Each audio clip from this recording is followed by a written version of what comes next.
Hola, bueno, nos vemos de nuevo y como dije antes, ustedes me ven a mí, ustedes no todavía, pero bueno, tal vez algún día sí nos veamos, sería muy lindo.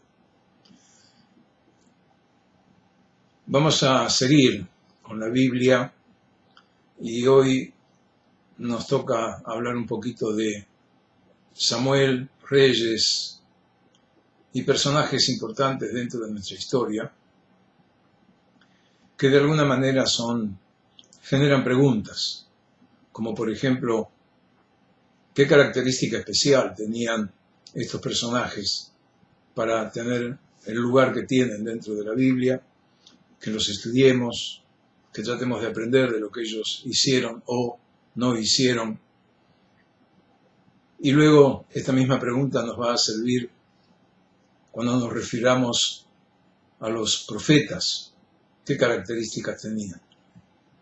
Y debo decirles, en mi opinión personal, que podemos estar en disidencia, que no tenían características especiales ninguna. Seres humanos, como ustedes, como yo, como los que estamos en la faz de la tierra, con una diferencia tal vez muy importante respecto uno del otro, que era su voluntad de hacer y su fe, fundamentalmente su fe, porque en principio, y no siempre, caminaban al lado o delante de Dios o al lado o detrás de Dios, pero lo que ellos sentían que Dios les decía, eso hacían. Hay excepciones, luego veremos algunas. Pero tal vez lo que nos guía hoy a nosotros, año 2018, es desarrollar como ellos supieron desarrollar su fe en Dios y poder caminar con Él según su voluntad. Y por lo tanto, cuando empezamos con este señor Samuel, en el libro de Samuel 1 o 1 de Samuel, cuando empezamos a escuchar desde el comienzo de ese libro que Samuel desde chiquitito no entendió el mensaje de Dios o no escuchó el mensaje de Dios o vaya a saber qué palabra debo decir, pero Dios lo elige desde chiquitín y le dirige la palabra y de alguna manera le encomienda muchísimas tareas. Una de las tantas lo vamos a ver ahora en 1 de Samuel en su capítulo 8 y debo decirles que en el versículo 4 comienza el concepto de lo que quiero hablar con respecto al reinado en Israel. Dice el texto bíblico, como mencioné, capítulo 8, versículo 4, que los ancianos del lugar, obviamente siguiendo los pedidos del pueblo o de la gente, tengo dificultades para poder saber si era un pueblo, aquellos seres humanos que se dirigían a Samuel y que estaban en aquel lugar, si era un pueblo y cómo se constituyó ese pueblo, porque la realidad es que si tenemos que mirar a muchos pueblos, ¿por qué no al nuestro? Es bastante complejo poder hacer una definición de cómo estamos constituidos como pueblo argentino, a eso me refiero. Acá, en lo que hace la Biblia, también dificultades que uno podría decir cómo se constituyó lo que llamamos hoy el pueblo de Israel. Pero aquellos seres humanos se dirigen a los ancianos. No nos olvidemos que los ancianos ocupan un lugar preponderante en aquellos lugares en concepto de sapiencia, y le dicen a Samuel que ellos quieren tener un rey como todos los pueblos, otra vez la palabra, como todos los pueblos que los circundan. Y es entonces que Samuel se dirige a Dios y le dice, ¿qué está pasando acá? ¿Por qué esta gente está clamando a que quieren tener un rey como todas las naciones? Seguramente no me quieren a mí, dice Samuel. Y Dios, que lo escucha, le dice, no te preocupes. No es a vos que no te quieren, sino a mí no me quieren, dice Dios. Y yo pienso que ese es el gran desafío que Samuel tiene en esta primera instancia. Y ahí, si no me equivoco, no lo he buscado, error de mi parte, pero ahí surge el concepto de la ley para ser rey. O sea, ¿qué requisitos tenía que cumplir el rey para poder ser rey? Y una de las cosas que dice el texto es que no debía incrementar su patrimonio. Primero que nada, no habla de patrimonio, es una palabra muy, muy moderna, sino que no incremente su cantidad de caballos. Parece ser que en aquella época el tener caballos significaba algo muy importante y muy significativo a nivel económico.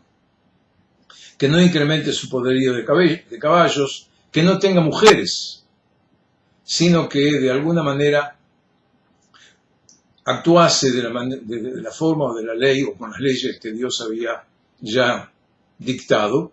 Y tal vez la más importante es no hacer volver a aquellos seres humanos a vivir una esclavitud o esa esclavitud que sea el inclinarse a otros dioses. Es decir, no es que Dios dice no, sino que de alguna manera le pone condiciones para que, diciéndole sí que haya un rey que cumpla con ciertas normativas, y otra de las tantas normativas es que el rey mismo escriba la Torá para poder cumplir con ella. Concluida esa situación, Samuel designa al primer rey, que es Saúl. Saúl es el primer rey de Israel, que de alguna manera no cumple con la voluntad del Creador, porque en un momento determinado Samuel le ordena a Saúl que ataque a los amalequitas. Tenemos que ubicarnos en lugar y tiempo. En aquella época el concepto de batalla, el concepto de guerra, para decirlo más fuerte, era quizá el común denominador. Y es por ello que Samuel le ordena a Saúl que ataque a los amalequitas y que extermine a todos, sin excepción, ¿no? Que no haga ninguna excepción, inclusive a los levitos que también estaban en aquel lugar, que los extermine. Saúl cumple en principio con la palabra de Samuel, hace lo que le dijo Samuel que haga, pero no del todo. Es decir, cuando vuelve triunfante, dice el texto que Samuel escucha sonidos extraños, inclusive tal vez sonidos que tienen que ver con animales, y es entonces que le pregunta a Saúl, ¿qué es esto? ¿Qué hiciste? Y Saúl le contesta, mirá, yo no me animé quizá a exterminar a todos, pero había cosas que eran importantes y valían la pena traerlas para acá y las traje. Y ese fue el comienzo de su fin. ¿Por qué? Porque Samuel le dijo directamente, no cumpliste con la palabra del Creador, no cumpliste con la palabra de Dios, y eso está mal. De ahí en más Saúl empezó a caer, diríamos hoy, a caer en desgracia, y Samuel ya no lo veía con los mismos ojos que lo veía antes, por no haber cumplido con lo que Dios le indicó. Transcurren los tiempos, hay peleas, y aparece en escena ya un joven señor que iba a ser el reemplazante de Saúl. Ese reemplazante de Saúl se llama David. David fue el segundo rey del pueblo de Israel que reemplazó a Saúl. El final de Saúl es complicado, disputas, peleas. Según el texto, aparentemente intentó eliminar a David por celos o por situaciones no queridas. Y en un momento determinado aparece Saúl, el final de Saúl, el final de la vida de Saúl, que muere en una batalla, pero muere en una batalla que no es aceptado dentro de nuestra tradición judía inclusive, que es el suicidio. ¿Por qué? Porque Saúl se tira sobre su propia espada y de esa manera muere.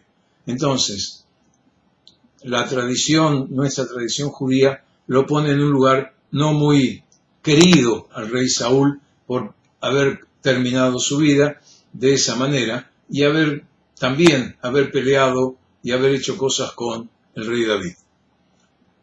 David sigue la tradición de los reyes en Israel y algunas cosas ya conocemos, pero de acuerdo a algún relato, y ahí va a aparecer un profeta que no tiene libro, no figura como libro en todos los libros de profetas, y que entiendo que sería bueno que paremos acá y seguimos la semana que viene con el profeta Natán, con el rey David, con la actitud del rey David con una mujer y el marido de esa mujer, que ya les voy a dar los nombres pertinentes la semana que viene, y algo muy interesante que el profeta Natán le dice al rey David. Gracias, hasta la próxima.